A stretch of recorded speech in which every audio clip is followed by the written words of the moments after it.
Timothy Snyder is allereerst een historicus die veel geschreven heeft over de Sovjet-Unie en Oost-Europa. Daar leerde hij wat onvrijheid is. Hij ontpopte zich ook tot filosoof en dat lees je in zijn nieuwste boek over vrijheid. Maar na 1 week Donald Trump moet het interview wel beginnen met de simpelste van alle vragen. How are you? How do you feel?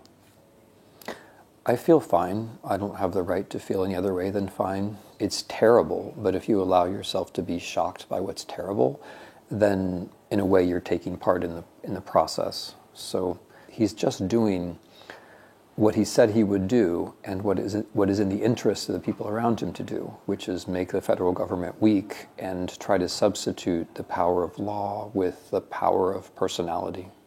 And the power of money. Very good, and the power of money. It's an almost cartoonishly clear example of oligarchy. When you have an inauguration where you make your actual supporters stand outside in the cold and have the ceremony with the billionaires as the backdrop, you're making it very clear that you want the country to go in the direction of making the lives of people easy, whose lives are already as easy it can be. Which means that everyone else's lives have to become much harder. Volgens Snyder zijn de Amerikanen op het punt beland waar ze nu zitten door een verkeerd idee van wat vrijheid is. The land of the free ziet vrijheid vooral als freedom from, vrij zijn van alles. In de eerste plaats vrij van de overheid. The wrong idea of freedom is negative. The idea that I'm free if I can defeat the government, if I can make the government small. But if you make the government small, weak, dysfunctional, discredited, an object of ridicule, then the oligarchs simply come in and take up the space. Freedom has to be positive. Freedom has to be about affirming things. It has to be about creating. De nieuwste versie van het negatieve vrijheidsdenken heeft zelfs revolutionaire trekjes. Alles van de overheid moet op de schop, dooreengeschud. Disruptie is het overwoord. I think that the notion of disruption is fundamentally a very childish one. It's a very immature idea because the premise is that there's some kind of status quo, and the status quo has its own rules, and therefore I'm going to disrupt. It's like your parents, and so therefore disruption is it's like teenage rebellion. Like, oh, look at me, I'm breaking the rules, right? If you found a bad company, other people found good companies.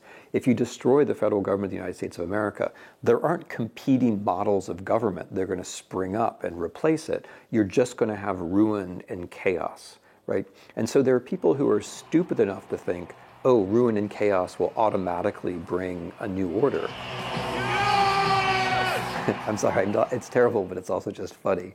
Because they're extremely good at what they do sometimes, but the notion that their experience in writing software 30 years ago and finding a market niche for that software and making a lot of money and then becoming middle-aged and having this very particular form of midlife crisis that they're having, that is wisdom which allows them to govern America or Earth or the world or Mars or the universe.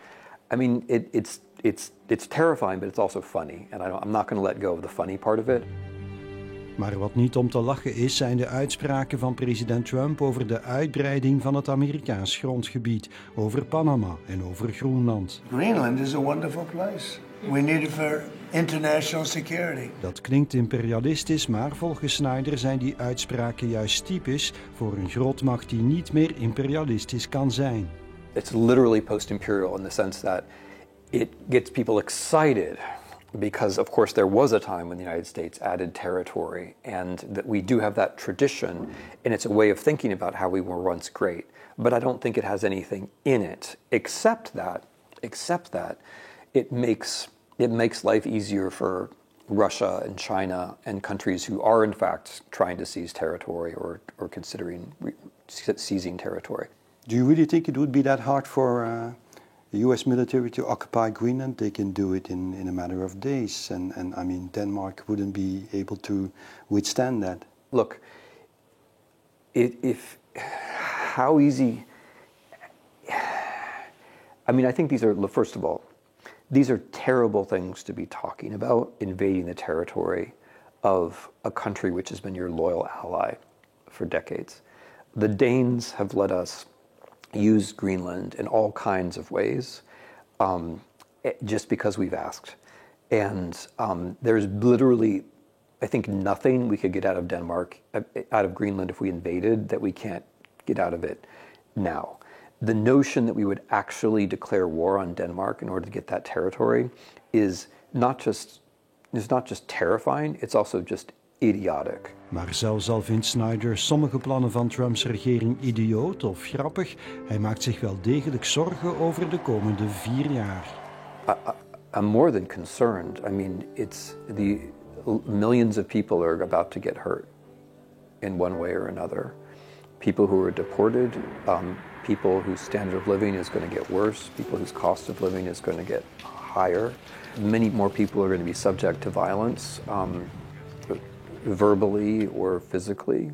People are going to be hurt. What's important, though, is to recognize that there's nothing unstoppable about this form of politics, and also that there are contradictions within this approach. So there is a contradiction between having a lot of supporters who think their life is going to get better and giving all the power to the billionaires.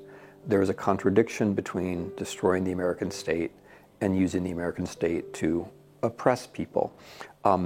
And there's also just an inherent unpredictability about trying to do a lot of things at the same time. So no, it's not that I'm not concerned. It's just that I think insofar as I can do anything, it's to try to analyze what's happening.